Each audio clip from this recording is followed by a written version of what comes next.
കേരളക്കരയിൽ ഇസ്ലാമിക ചൈതന്യം നിലനിർത്താൻ സാധ്യമായത് പൂർവ്വസൂരികളായ മഹാന്മാരുടെ ത്യാഗോചരമായ ജീവിതം. മദ്രസ സംവിധാനങ്ങൾ കെട്ടിപ്പടുക്കുന്നതിനും ഇസ്ലാമിക ചൈതന്യം ഇവിടെ നിലനിർത്തുന്നതിനും നമ്മുടെ കഴിഞ്ഞുപോയ മൺമറഞ്ഞുപോയ സാത്വികരായ പണ്ഡിതന്മാരും നമ്മുടെ പിതാക്കന്മാരും ഒക്കെ തന്നെ വലിയ പങ്കാണ് വഹിക്കുന്നത്. ഇവിടെ മദ്രസ പ്രസ്ഥാനങ്ങൾ കെട്ടിപ്പടുക്കുന്നതിൽ ഇന്നത്തെ പോലെ സാമ്പത്തികമായി പുരോഗതി കൈവരിച്ചിരുന്നിട്ടില്ലാത്ത കാലഘട്ടത്തിൽ, പട്ടിണി കിടന്ന് ജീവിച്ചിരുന്ന കാലഘട്ടങ്ങളിൽ തൻ്റെ കുടുംബത്തെ പോറ്റുന്നതോടൊപ്പം തന്നെ ഒരു വിഹിതം ഓരോ പ്രദേശങ്ങളിലും മദ്രസ പ്രസ്ഥാനം കെട്ടിപ്പടുക്കുന്നതിന് വേണ്ടിയും അതിൽ മാലിന്യങ്ങളെ ശമ്പളം നൽകാൻ വേണ്ടിയും ഒക്കെ തന്നെ നൽകിക്കൊണ്ടായിരുന്നു പൂർവികരായ മഹാന്മാർ ജീവിച്ചിരുന്നത്. മതപരമായ കാര്യങ്ങളിൽ ഉത്ബുദ്ധരായ സമൂഹമായിരുന്നു നമ്മുടെ പിതാക്കന്മാർ. അതുകൊണ്ടാണ് ദീനി ചൈതന്യമുള്ള സമൂഹമായി കേരളക്കരയിൽ മുസ്ലിം സമൂഹത്തിന് ഉയരാൻ സാധിക്കുന്നത്. ഇന്ന് അതെല്ലാം തന്നെ നഷ്ടപ്പെട്ടുകൊണ്ടിരിക്കുന്നുവോ എന്ന് നാം നമ്മൾ ചിന്തിക്കേണ്ടിയിരിക്കുന്നു. കാരണം പഴയ പോലെ ഇന്ന് വലിയ ടെസ്റ്റുകൾ നമ്മുടെ വിദേശങ്ങളിലില്ല.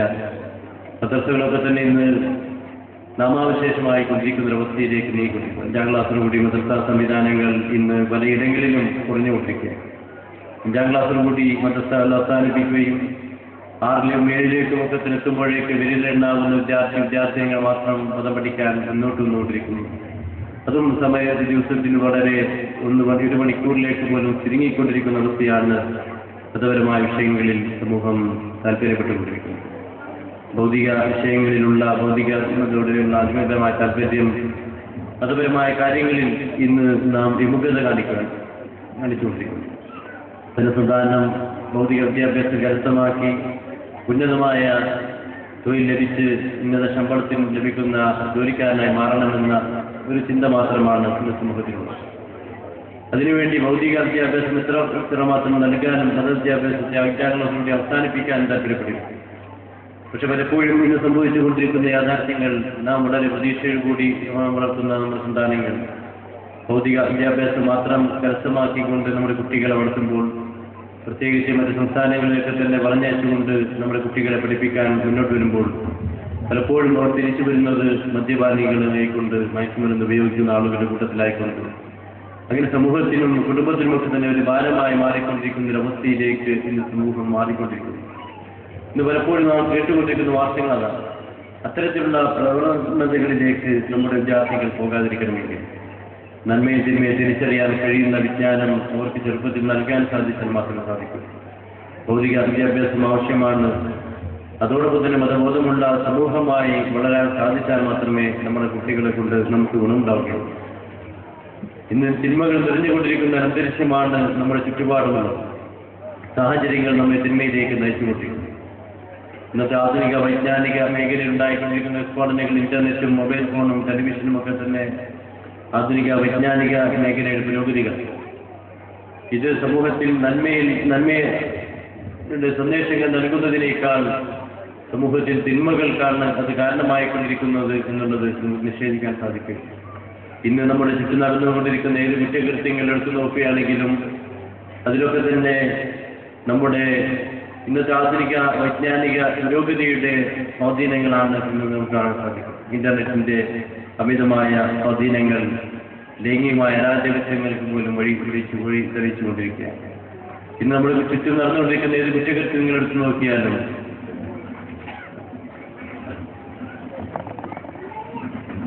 അതിലൊക്കെ തന്നെ ഇന്റർനെറ്റിന്റെയും ടെലിവിഷന്റെയും മൊബൈൽ ഫോണിന്റെയും സ്വാധീനങ്ങളാണ് എന്ന് കാണാൻ സാധിക്കും. ഇന്റർനെറ്റിലൂടെ വളരുന്ന ലൈംഗികമായ അരാജകത്വങ്ങൾ അത് കാണുന്ന വിദ്യാർത്ഥി സമൂഹം അത് ജീവിതത്തിൽ പകർത്താൻ വേണ്ടി താല്പര്യപ്പെടുന്നതിന്റെ ഭാഗമാണ് പലപ്പോഴും പീഡനങ്ങൾക്ക് കാരണമായിക്കൊണ്ടിരിക്കുന്നത് എന്ന് നിഷേധിക്കാൻ സാധിക്കില്ല. അതുപോലെ തന്നെ സ്ത്രീകൾക്കെതിരെ പീഡനങ്ങൾ വർദ്ധിച്ചുകൊണ്ടിരിക്കുന്നു. അതുപോലെ തന്നെ അരാജകത്വങ്ങൾ വർദ്ധിക്കുക. 3-4 കുട്ടികളുടെ കുടുംബിനികൾ പോലും മറ്റുള്ളവരുടെ കൂടെ ഒളിച്ചോടി പോകുന്ന പ്രവണതകൾ വർദ്ധിച്ചുകൊണ്ടിരിക്കുക. അതിനൊക്കെ തന്നെ കാരണം ഇന്നത്തെ ആധുനിക ഈ മീഡിയകളാണ് എന്ന് കാണാൻ സാധിക്കും. ഇത്തരം തിന്മകൾ നിറഞ്ഞ ഈ സാഹചര്യത്തിൽ നന്മയിലേക്ക് ക്ഷണിക്കുന്ന പ്രവർത്തനങ്ങളാണ് നമ്മുടെ ഭാഗത്തു നിന്നുണ്ടാവേണ്ടത്. ഇതിനാവശ്യമായ പ്രവർത്തനങ്ങൾ വിദ്യാർത്ഥി സമൂഹത്തിലേക്ക് നൽകാൻ നമുക്ക് സാധിക്കണം. അതിനാണ് മതപരമായ വിജ്ഞാനം നൽകേണ്ടത്. അതോടൊപ്പം തന്നെ ഇത്തരം ആത്മീയമായ പ്രവർത്തനങ്ങൾ അല്ലാഹുവിന്റെ ഹബീബായ പ്രവാചകൻ സല്ലല്ലാഹു അലൈഹി വസല്ലം സന്ദേശങ്ങൾ നൽകുന്ന ഇത്തരം മീലാദ് പരിപാടികളൊക്കെ തന്നെ നടത്തുന്നതിന്റെ ലക്ഷ്യം പുണ്യപ്രവാചക സല്ലല്ലാഹു അലൈഹി വസല്ലം മതങ്ങളെക്കുറിച്ച് വളരുന്ന തലമുറയ്ക്ക് മനസ്സിലാക്കി കൊടുക്കാനും ആ പ്രവാചക ദർശനങ്ങൾ പിൻപറ്റിക്കൊണ്ട് ജീവിക്കുന്നവർക്കാണ് പാരത്രികമായ ലോകത്ത് സ്വർഗീയമായ ജീവിതം നയിക്കാൻ സാധിക്കുകയുള്ളൂ എന്ന് തിരിച്ചറിവ് നൽകാൻ അല്ലാഹുവിന്റെ ഹബീബായ പ്രവാചക സല്ലല്ലാഹു അലൈഹി വസല്ലം പറയുന്നു, ആരെയാണ് നിങ്ങൾ ഈ ലോകത്ത് ഏറ്റവും കൂടുതൽ ഇഷ്ടപ്പെടുന്നത് അവരോടുകൂടിയായിരിക്കും പാരത്രിക ലോകത്ത് ഉണ്ടാവുക എന്ന് പ്രവാചക സല്ലല്ലാഹു അലൈഹി വസല്ലം നമ്മോട് പറയുന്നു. ഒരു വിശ്വാസിയെ സംബന്ധിച്ചിടത്തോളം അവന്റെ ജീവിത ലക്ഷ്യം അല്ലാഹുവിന്റെ ഹബീബായ പ്രവാചക സല്ലല്ലാഹു അലൈഹി വസല്ലം സ്വർഗത്തിൽ ഒന്നിച്ചു കൂടുകയായിരുന്നു. താല്പര്യമില്ലാത്ത പാരത്രികമായ ജീവിത കാലഘട്ടത്തിൽ നമുക്ക് ശുപാർശ ചെയ്യാൻ നമുക്ക് ഏക അവലംബം അല്ലാഹുവിന്റെ ഹബീബായ പ്രവാചക സല്ലല്ലാഹു അലൈഹി വസല്ലം മാത്രമായിരുന്നു. ആ പ്രവാചകരുടെ ആ ശഫാഅത്ത് നമുക്ക് ലഭ്യമാണെങ്കിൽ ഈ ലോകത്ത് അല്ലാഹുവിന്റെ ഹബീബായ പ്രവാചക സല്ലല്ലാഹു അലൈഹി വസല്ലം തങ്ങൾ കാണിച്ചു തന്ന മഹിതമായ പാത പിൻപറ്റിക്കൊണ്ട് ജീവിച്ചാൽ മാത്രമേ സാധിക്കുകയുള്ളൂ എന്ന തിരിച്ചറിവ് നമുക്കുണ്ടാവും. അതിനാണ് ഇത്തരം പ്രവർത്തനങ്ങളൊക്കെ തന്നെ നടത്തിക്കൊണ്ടിരിക്കുന്നത്. അല്ലാഹുവിൽ നിന്നുള്ള അനുഗ്രഹമായ സന്ദേശ സദസ്സാണിത്. അതുകൊണ്ട് ഇത്തരം പ്രവർത്തനങ്ങൾ ഇവിടെ നിലനിർത്താൻ നാം കൂടുതൽ കരുത്തോടുകൂടി പ്രവർത്തിക്കാൻ തയ്യാറാണെന്ന് സാന്ദർഭികമായി ഉണർത്തുകയാണ്. ഞാൻ കൂടുതൽ ദീർഘിപ്പിക്കുന്നില്ല. നമ്മുടെ പരിപാടി സ്വാലിഹായ അമലായി അല്ലാഹു നമ്മിൽ നിന്ന് സ്വീകരിക്കുമാറാവട്ടെ. 5 ദിവസങ്ങളിലായി നടന്ന ഈ പരിപാടിയിലേക്ക് നിരവധി ആളുകൾ പല ഉദ്ദേശങ്ങൾ വെച്ചുകൊണ്ട് സംഭാവന നൽകിയിട്ടുണ്ട്. ഒരു ഉദ്ദേശ ലക്ഷ്യങ്ങൾ അല്ലാഹുവിന് അറിയാം. ഒരു ഉദ്ദേശ ലക്ഷ്യങ്ങൾ അല്ലാഹു പൂർത്തീകരിച്ചു കൊടുക്കുമാറാവട്ടെ. അവരുടെ ജോലികളിലും കച്ചവടങ്ങളിലും കുടുംബങ്ങളിലും അല്ലാഹു ഐശ്വര്യം പ്രദാനം ചെയ്യുമാറാവട്ടെ. വീണ്ടും ആരോഗ്യവും സമ്പത്തും ഇത്തരം ദീനി പ്രവർത്തനങ്ങൾക്ക് വേണ്ടി ചെലവഴിക്കാൻ തൗഫീഖ് അല്ലാഹു പ്രദാനം ചെയ്യുമാറാവട്ടെ. ഇന്നത്തെ പരിപാടിയിലേക്ക് ഭക്ഷണം നൽകിയ ആളുകൾ, അതുപോലെ തന്നെ അതിലേക്ക് ഇറച്ചിയും മറ്റും നൽകിയ ആളുകൾ, കാളയും അതുപോലെ തന്നെ പൊതുമുഖം നൽകിയ ആളുകളുണ്ട്. അതുപോലെ തന്നെ പല ഉദ്ദേശങ്ങൾ വെച്ചുകൊണ്ടാണ് അവർക്ക് സംഭാവന നൽകിയിട്ടുള്ളത്. അല്ലാഹു ഉദ്ദേശ ലക്ഷ്യങ്ങൾ പൂർത്തീകരിച്ചു കൊടുക്കുമാറാവട്ടെ.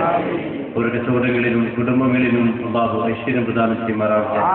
വീണ്ടും ഇത്തരം ദീനി പ്രവർത്തനങ്ങൾക്ക് വേണ്ടി ഇത്തരം സംഭാവന നൽകാൻ അല്ലാഹു തൗഫീഖ് നൽകുമാറാവട്ടെ.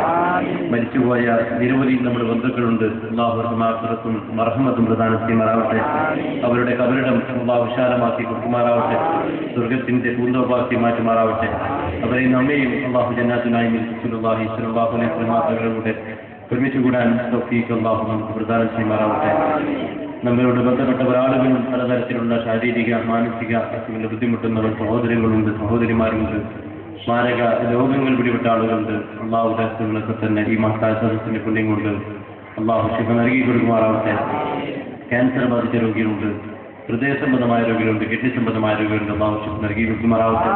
പ്രഷറും പ്രമേയമുള്ള രോഗികളുണ്ട്, ജന്മന അസുഖമുള്ള ആളുകൾ, കാഴ്ചയില്ലാത്ത ശക്തിയില്ലാത്ത ആളുകളുണ്ട്.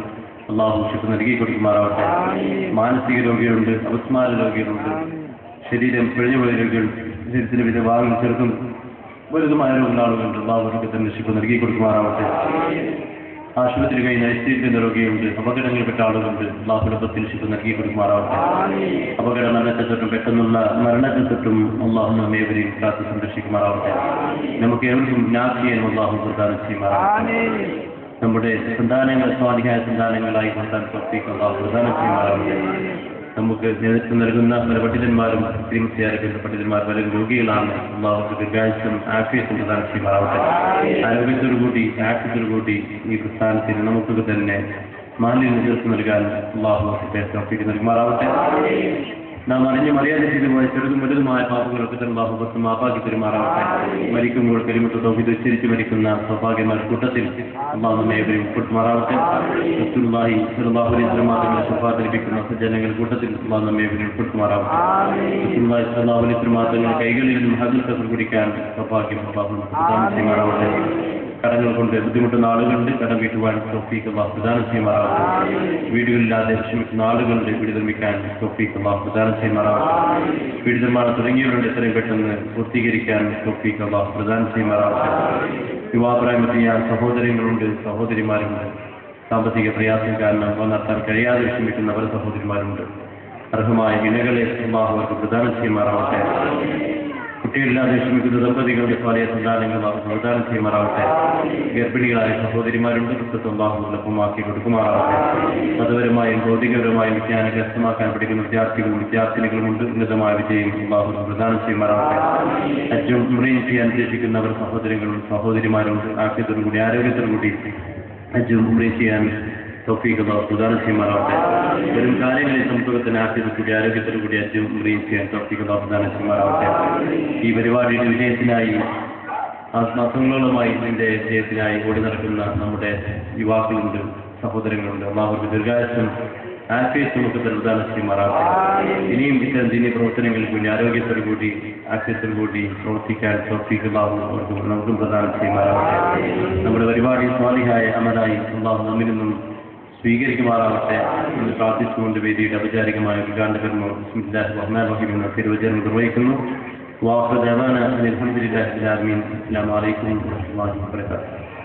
ഇവിടെ നടന്ന വിദ്യാർത്ഥികളുടെ മത്സര പരിപാടികളിൽ ചാമ്പ്യന്മാരായ ആളുകളുടെ ഗ്രൂപ്പിനെ പ്രഖ്യാപിക്കുകയാണ്. ഒന്നാം സ്ഥാനം കരസ്ഥമാക്കിയത് 407 പോയിന്റോടുകൂടി ബഹാർ ഗ്രൂപ്പാണ്. രണ്ടാം സ്ഥാനം 396 പോയിന്റോടുകൂടി ബർസാസ് ഹൗസ് രണ്ടാം സ്ഥാനം കരസ്ഥമാക്കി. പങ്കെടുത്ത എല്ലാ വിദ്യാർത്ഥിനികളെയും അനുമോദിക്കുകയാണ്. നല്ല രീതിയിൽ ഇത്തരം പ്രവർത്തനങ്ങൾ തുടർന്നും നടത്താൻ അല്ലാഹു തൗഫീഖ് നൽകുമാറാവട്ടെ. അസ്സലാമു അലൈക്കും വറഹ്മത്തുള്ളാഹി വബറകാതുഹു.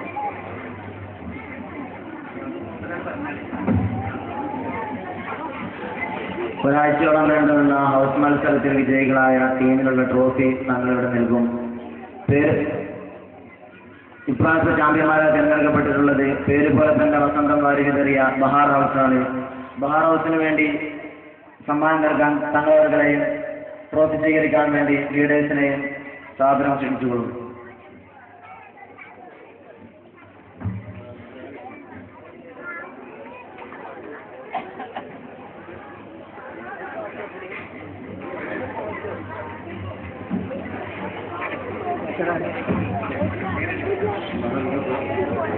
الله أكبر